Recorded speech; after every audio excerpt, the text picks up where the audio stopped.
menjelaskan pengertian dari postmodernisme dan tokoh-tokoh dari postmodernisme.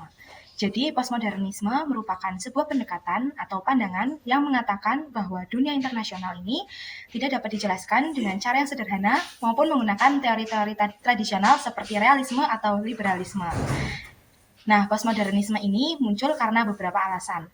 Yang pertama, karena ada perubahan paradigma dari pandangan realisme yang dominan sebelumnya yang menekankan kekuasaan negara dan anarki internasional menuju pandangan yang lebih kritis. Yang kedua, karena adanya globalisasi. Yang ketiga, karena adanya perubahan sosial budaya. Yang keempat, karena adanya kritik terhadap konsep-konsep tradisional. Dan yang terakhir, karena adanya penolakan terhadap grand naratif.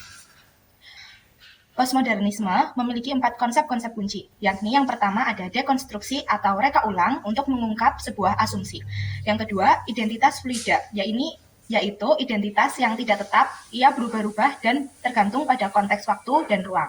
Yang ketiga, relativisme kebenaran, menunjukkan bahwa apa yang dianggap benar atau salah seringkali tergantung pada konteks sosial, budaya, atau bahkan pribadi. Yang keempat, genealogi, kan beberapa tokoh dari pendekatan postmodernisme. Yang pertama ada Michael Foucault, konsep biopower dan hubungan internasional.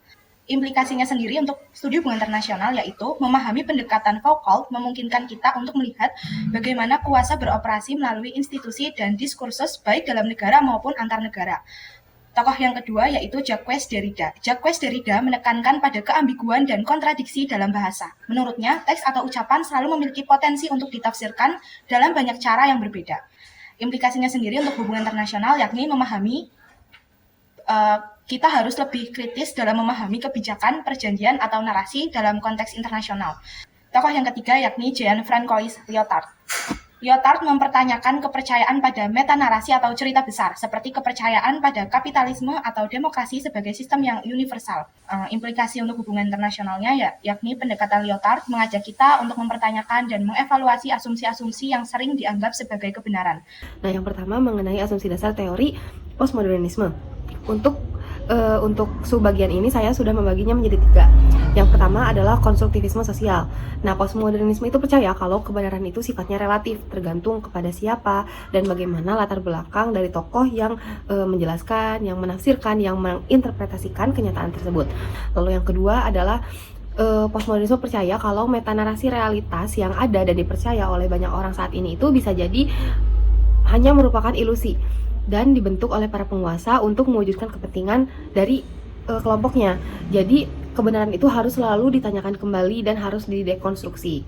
Lalu yang ketiga, postmodernisme itu menolak pemikiran positivisme yang percaya kepada metodologi dan pendekatan saintifik. Itu bisa menjelaskan fenomena-fenomena sosial.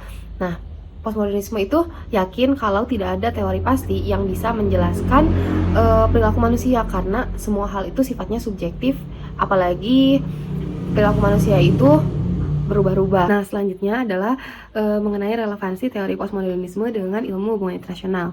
Jadi, kaum postmodernisme itu memiliki 4 cara dalam memandang dan memaknai negara dan entitasnya, yaitu ada kekerasan, ada batas-batas negara, ada identitas, dan ada statecraft. Dalam pendekatan postmodernisme itu sendiri, manusia atau individu juga memiliki kedaulatan ekonomi.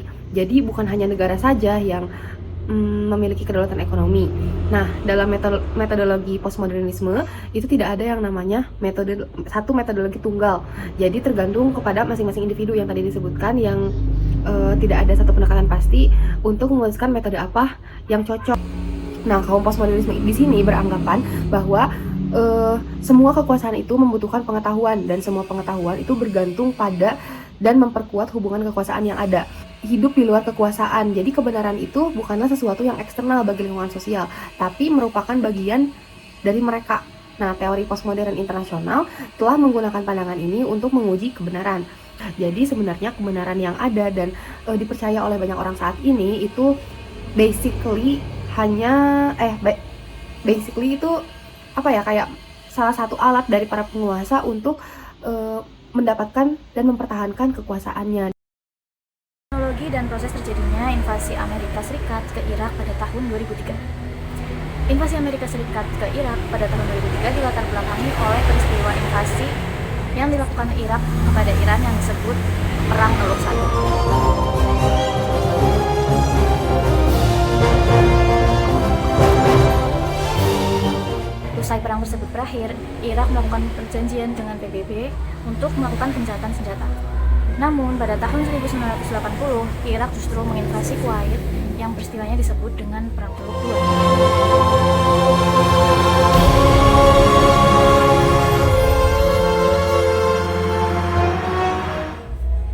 Menanggapi hal tersebut, PBB memberikan peringatan kepada Irak karena tindakannya dianggap telah melanggar perjanjian.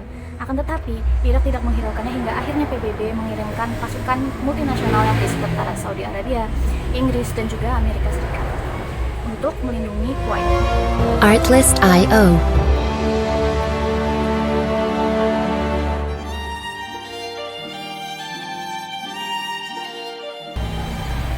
Peristiwa tersebut menjadi dorongan bagi Amerika Serikat untuk mengintervensi Irak dengan berbagai alasan yang berpotensi mendukung, seperti kritik terhadap pemerintahan Saddam Hussein yang dianggap diktator, dugaan adanya senjata pemusnah massal, serta dugaan adanya keterkaitan antara Saddam Hussein dengan peristiwa 9/11.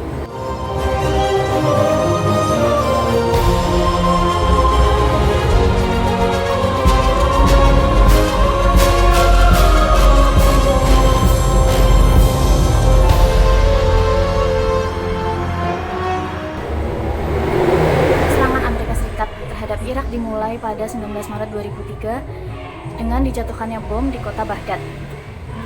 Dalam aksi ini, Amerika Serikat bekerjasama dengan Inggris hingga akhirnya berhasil menguasai kota Baghdad dan kota Basra. Pada 1 Mei 2003, perang dinyatakan selesai dengan kemenangan milik Amerika Serikat. Akan tetapi, Amerika Serikat tidak langsung menarik mundur pasukannya dari Irak karena ingin mencari pembuktian terkait dugaan adanya senjata pemusnah massal yang ada di Irak. Hingga tahun 2011, Amerika Serikat resmi meninggalkan Irak sekaligus menandai berakhirnya perang antara Amerika Serikat dengan Irak karena tetap tidak ditemukannya bukti dari dugaan-dugaan Amerika Serikat. Selanjutnya adalah beberapa upaya atau beberapa langkah yang diambil untuk menyelesaikan konflik antara Amerika Serikat dengan Irak ini. Yang pertama, penarikan pasukan Amerika Serikat. Amerika Serikat secara bertahap menarik pasukannya dari Irak. Pada tahun 2011, Amerika Serikat menyelesaikan penarikan pasukan tempur utama mereka. Ini merupakan langkah pertama dalam upaya mengakhiri fase invasi militer. Lalu, pembentukan pemerintah Irak. Pembentukan pemerintah yang inklusif di Irak menjadi prioritas dengan berbagai kelompok etnis dan agama yang diwakili. Pembentukan pemerintahan yang stabil adalah langkah penting dalam meredakan ketegangan.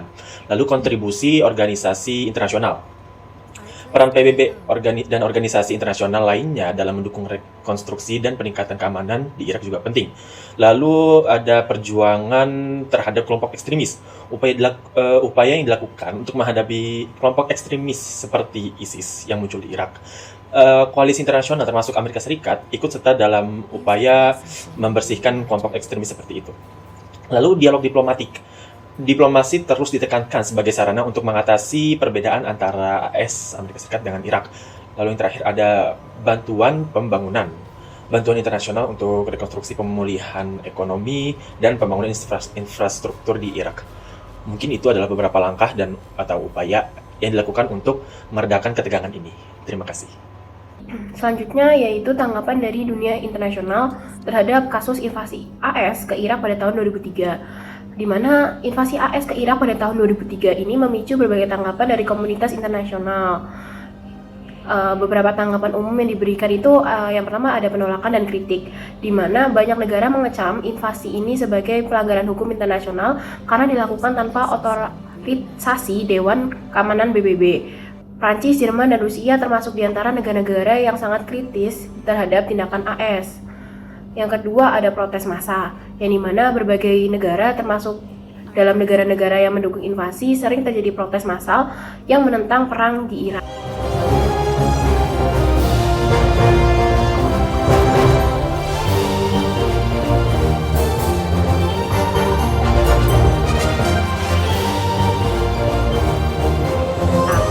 Lalu yang ketiga ada dukungan yang terbatas, yang dimana meskipun ada koalisi internasional yang mendukung invasi AS, dukungan ini relatif terbatas dibandingkan dengan jumlah negara di dunia. Lalu yang keempat ada PBB dan Perserikatan Bangsa-Bangsa, yang dimana PBB sendiri atau Dewan Keamanan PBB tidak memberikan persetujuan resmi untuk terjadinya invasi ini, yang menjadi sumber ketidaksetujuan banyak negara terhadap tindakan AS, yang dimana menyoroti pertentangan dalam komunitas internasional. Lalu yang kelima dan yang terakhir tuh ada kebijakan luar negeri jangka panjang, yang dimana invasi AS ke Irak memiliki dampak jangka panjang terhadap dinamika geopolitik Timur Tengah, termasuk munculnya ISIS dan ketidakstabilan di wilayah tersebut. Selanjutnya penjelasan mengenai bagaimana postmodernisme melihat studi kasus perang Irak atau invasi yang dilakukan oleh Amerika Serikat terhadap Irak. Yang pertama yaitu mengenai konstruksi realitas. Postmodernisme melihat bahwa perang ini atau invasi ini disebabkan oleh konstruksi sosial yang berbentuk naratif, atau bisa kita sebut dengan konstruksi naratif yang dibangun oleh Amerika Serikat dengan berlandaskan kepentingan-kepentingan mereka. Dalam pembentukan atau pembangunan konstruksi naratif ini, mereka melibatkan banyak-banyak aktor, tidak hanya dari kalangan pemerintahan saja, melainkan aktor ini datang juga dari media dan kelompok-kelompok lainnya mendukung akan adanya invasi ini. Yang kedua yaitu mengenai kekuasaan dan diskursus. Para pemikir postmodernisme seperti Michel Foucault menyoroti peran diskursus dalam memahami kekuasaan. Mereka mungkin menganggap bahwa perang adalah hasil dari kekuasaan yang digunakan untuk mengendalikan pemahaman dan tindakan seputar konflik tersebut. Mereka mungkin menilai bagaimana diskursus yang memperkuat kebijakan luar negeri Amerika Serikat dan intervensi militer adalah bentuk kekuasaan yang diterapkan melalui bahasa. Ini masih berkaitan dengan apa yang sebelumnya saya sebutkan tadi, bahwa ternyata bahasa dan narasi ini memiliki peran yang cukup penting dalam situasi perang ini, digunakan oleh pihak Amerika Serikat untuk terutama dalam menerapkan kebijakan-kebijakan luar negeri mereka, terutama dalam situasi perang Irak ini. Yang ketiga ada globalisasi. Globalisasi menjadi salah satu hal yang disoroti lantaran perang ini dianggap sebagai akibat dari jaringan internasional yang melibatkan banyak kepentingan dan banyak aktor yang berbeda. Keterlibatan banyak aktor ini membawa konflik yang lebih rumit dan kompleks, sehingga konflik ini berujung kepada perang. Dalam interaksi global ini, banyak peran media, non-state actors, state actors, hingga international organizations. Mereka mungkin mengkritik pendekatan sederhana dalam memahami konflik ini dan hanya menekankan kompleksitas geopolitiknya. Oke, saya akan melanjutkan penjelasan dari Rido, yaitu di mana analisis invasi AS ke Irak pada tahun 2003 menurut perspektif postmodernism. Yang selanjutnya yaitu ada kritik terhadap hegemoni, yang dimana postmodernism ini menciptakan kritik terhadap hegemoni dan peran dominan Amerika Serikat dalam politik internasional. Invasi Irak dianggap sebagai upaya AS untuk mempertahankan supremasinya di dunia pasca Perang Dingin. Lalu ada kemajemukan identitas, yang dimana postmodernism ini menggarisbawahi kemajemukan identitas dalam politik internasional, yaitu invasi Irak mengangkat isu-isu etnis dan agama yang menciptakan kerumitan tambahan dalam upaya rekonstruksi dan stabilitas di negaranya. Lalu ada kritik terhadap kekuasaan dan bahasa, yang dimana postmodernism ini menyoroti peran dan kekuasaan dalam politik internasional dan bagaimana bahasa digunakan untuk membenarkan suatu tindakan-tindakan tertentu. Nah, dalam kasus ini pernyataan-pernyataan yang mengaitkan Irak dengan senjata pemusnah massal digunakan sebagai dasar untuk tindakan militer. Lalu ada kemunduran negara-negara, yang dimana postmodernism ini juga mengamati kemunduran negara-negara dan munculnya aktor-aktor non-negara dalam politik internasional. Invasi AS ke Irak dapat dilihat sebagai contoh bagaimana aksi militer suatu negara dapat memicu ketegangan dan kerumitan yang melibatkan berbagai aktor. Nah, dalam teori postmodernism ini, analisis terhadap invasi AS ke Irak lebih berfokus pada peran narasi, kekuasaan, dan konstruksi sosial dalam peristiwa tersebut daripada struktur geopolitik tradisional. Ini adalah contoh bagaimana pendekatan kritis seperti postmodernism dapat memberikan pandangan yang berbeda dalam memahami peristiwa-peristiwa sejarah seperti invasi Irak.